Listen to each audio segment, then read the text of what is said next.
ఆర్థికపరమైన ఇబ్బందులు ఎన్ని ఉన్నా పేద ప్రజల సంతోషం కోసం కూటమి ప్రభుత్వం కృషి చేస్తుంది అని రాష్ట్ర పర్యాటక సాంస్కృతిక సినిమాటోగ్రఫీ మంత్రి కందుల దుర్గేష్ వెల్లడించారు.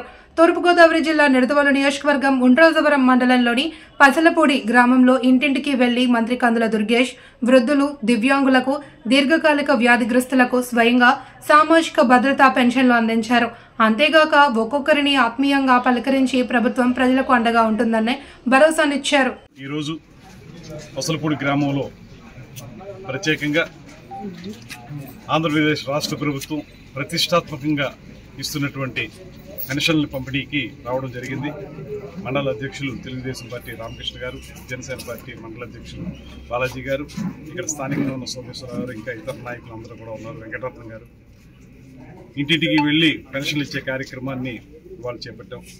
ఈ ప్రభుత్వం అధికారంలోకి వచ్చిన వెంటనే ప్రభుత్వ ఖజానాలో చిల్లిగవ్వ లేకపోయినా గత ప్రభుత్వం మొత్తం ఖజానాన్ని ఖాళీ చేసి దోచుకుని వెళ్ళిపోయినప్పటికీ కూడా, ఆర్థిక భారం పెద్దగా ఉన్నప్పటికీ కూడా పేద ప్రజలకు ఏదైతే మాట ఇచ్చామో ఆ మాట ప్రకారం 3,000 రూపాయల పెన్షన్ని 4,000 రూపాయలు చేయాలని, దివ్యాంగులకు ఇచ్చేటువంటి పెన్షన్ని 3,000 నుంచి 6,000కు పెంచాలని, మంచం దిగనటువంటి పరిస్థితిలో ఉన్నటువంటి వారికి 15,000 వరకు ఇవ్వాలని, ఇలాంటి ఆలోచనలతోటి ఆర్థిక పెనుభారం ఉన్నప్పటికీ కూడా ముఖ్యమంత్రి చంద్రబాబు నాయుడు గారు, ఉప ముఖ్యమంత్రి పవన్ కళ్యాణ్ గారు చిత్తశుద్ధితో చేస్తున్న కార్యక్రమం ఇది.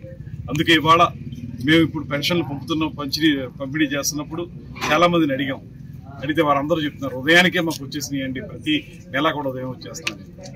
ఇవాళ కూడా ముఖ్యమంత్రి గారు ఒక ప్రత్యేకమైన నిర్ణయం తీసుకుంటున్నారు. ప్రతిసారి మరుసటి రోజు 1వ తారీఖు ఆదివారం అయితే ముందు రోజు ఇచ్చేయమని, రేపు జనవరి 1 అందరూ వివిధ కార్యక్రమాల్లో ఉంటారు కాబట్టి ముందు రోజు ఇచ్చేయమని, ఇలాగా ముందు చూపుతోటి ప్రజల యొక్క ఆలోచనలను దృష్టిలో పెట్టుకుని ముఖ్యమంత్రి గారు చేస్తున్నటువంటి నిర్ణయాలు ప్రజలందరిలోనూ సంతోషాన్ని కలిగిస్తూ ఉన్నాయి. 1వ తారీఖు ఇచ్చేది 2వ తారీఖు ఇచ్చే పరిస్థితి కాకుండా ముందు రోజు ఇచ్చేసి వాళ్ళని ఆనందంగా ఉంచాలనేటువంటి మాటని మన ప్రభుత్వం చేపడతా ఉంది.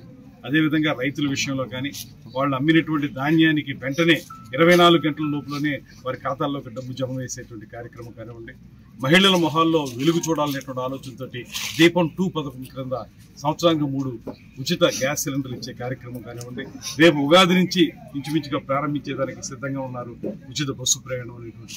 ఇలా చూసుకుంటూ వెళితే ఆర్థిక పరమైనటువంటి ఇబ్బందులు చాలా ఎక్కువ ఉన్నప్పటికీ కూడా వాటన్నిటిని అధిగమించి పేద ప్రజల కోసం కృషి చేయాలనేటువంటి మాటతోటి ముఖ్యమంత్రి గారు చేస్తున్న ఈ ప్రయత్నాన్ని ప్రజలందరూ ఆశీర్వదించాలని, 10 కాలాల పాటు ఈ ప్రభుత్వం ప్రజలకు మంచి చేయడానికి వీలుగా మాకు మద్దతు ఇవ్వాలని మనస్ఫూర్తిగా కోరుకుంటూ